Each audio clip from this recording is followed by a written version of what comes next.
ಏನ್ ಆಫೀಸ್ ಗೊತ್ತಾಗಿಲ್ಲ ನನಗೆ. SS ಗ್ರೂಪ್ ಅಂತ ಅಧಿಕಾರಿ ಬ್ಲಾಕ್ ಮೇಲ್ ಮಾಡೋದಕ್ಕೆ, ಲೀಡರ್ ಬ್ಲಾಕ್ ಮೇಲ್ ಮಾಡಕ್ಕ ಏನು ನೀನು ಗ್ರಾಮ ಪಂಚಾಯತ್ ನಂಬರ್ ಆಗಿ ಬರಪ್ಪ.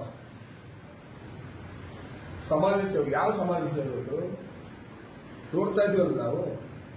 ಇಂಥ ಒಂದು ಕಾರ್ಯಕ್ರಮದಲ್ಲಿ ಭಾಗವಹಿಸಿ ನಾನು ಹೇಳಿದ್ದೀನಿ, ನಾನು ತಾಲೂಕು ಅಧಿಕಾರಿಗಳಿಗೆ ಹೇಳಿದ್ದೀನಿ, ಇಂಥವ್ರಿಗೆ ಯಾವ್ದು ಭಯ ಬೀಳಬಾರ್ದು. ಸರ್ಕಾರ ಇದೆ, ನಾನು ಇದ್ದೀನಿ. ಯಾರೇ ಬ್ಲಾಕ್ ಮೇಲರ್ ಬಂದ್ರೆ ಕಾನೂನು ರೀತಿ ಕ್ರಮ ತಗೋಬೇಕು. ಯಾವುದೇ ಪಕ್ಷ ಯಾರನ್ನ ಬರಲಿ ಆಫೀಸ್ಗೆ ರೆಸ್ಪೆಕ್ಟ್ ಆಗಿ ಅವ್ರು ಕೂರಿಸ್ಕೊಂಡು ಅವ್ರ ಕೆಲಸ ಮಾಡ್ಕೊಳ್ಬೇಕು. ಅವ್ರು ಏನೇ ಮಾತಾಡಿದ್ರು ಕೂಡ ಸಮಾಧಾನವಾಗಿ ನನ್ನ ಅಧಿಕಾರಿಗಳು ಅವ್ರು ಕುರಿಸಿಕೊಂಡು ಅವ್ರ ಕೆಲಸವನ್ನ ಮಾಡ್ಕೊಳ್ಬೇಕು.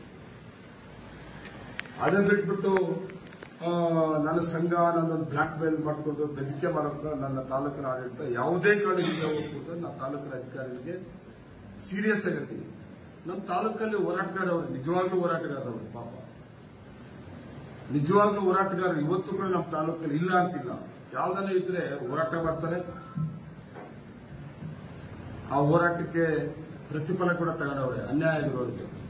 ಇವ್ರು ಅವರಲ್ಲದೆ ಇವ್ರು ಇದ್ದಕ್ಕಿದ್ದಂಗೆ ಎಲ್ಲ ಬೆಂಗಳೂರಾಗೆಲ್ಲ ಏನೋ ಮಾಡ್ಕೊಂಡಿದ್ರು, ಮತ್ತೆ ಮಾಲೂರಲ್ಲಿ ಬಂದ್ಬಿಟ್ಟಾರು. ಇವಾಗ ಇಂಥವಕ್ಕೆಲ್ಲ ನಾವು ಅವಕಾಶ ಕೊಡಲ್ಲ.